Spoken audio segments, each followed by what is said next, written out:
তফহিমুল কোরআন বাংলা যেহেতু বের হয়েছে, আমার অনেক ভাই ঘরে কিনে নিয়ে গিয়েছে, তো কোরআন পড়ছে ইজা জার তাফসীর যখন এসেছে, ইজা জা নাসরুল্লাহি ওয়াল ফাতহু ওয়া রাআইতান নাস ইয়াদখুলুনা ফি দীনিল্লাহি আফওয়াজা ফাসাব্বিহ বিহামদি রাব্বিকা ওয়াস্তাগফিরহু।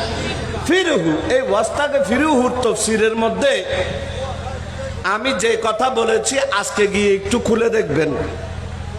আমি যে কথা বলেছি আজকে ঘরে গিয়ে তফহিমুল কোরআনের ইজাজার তফসিরের মধ্যে খুলে দেখবেন। ওয়াস্তাগফিরহু তফসিরের মধ্যে আবুল আলা মওদুদি লিখছে যে হে রাসূল, ওয়াস্তাগফিরহু মানে ইয়া রাসূলুল্লাহ আপনি ক্ষমা চান। সুবহানাল্লাহ বলুন।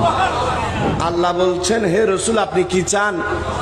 ক্ষমা চান। আল্লাহ বলেছেন এতটুকু। বাকি অংশ আবুল আলা মওদুদি বলছে। কে বলছে? আবুল আলা মওদুদি ওয়াস্তাগফিরহু তাফসীরের মধ্যে লিখছে হে রাসূল আপনি নবুয়তের দায়িত্ব পালন করতে গিয়ে আপনার দ্বারা যায় সকল ভুল ত্রুটি ও অবহেলা হয়েছে তার জন্য আল্লাহর কাছে মাফ চান। একটু জোরে বলুন।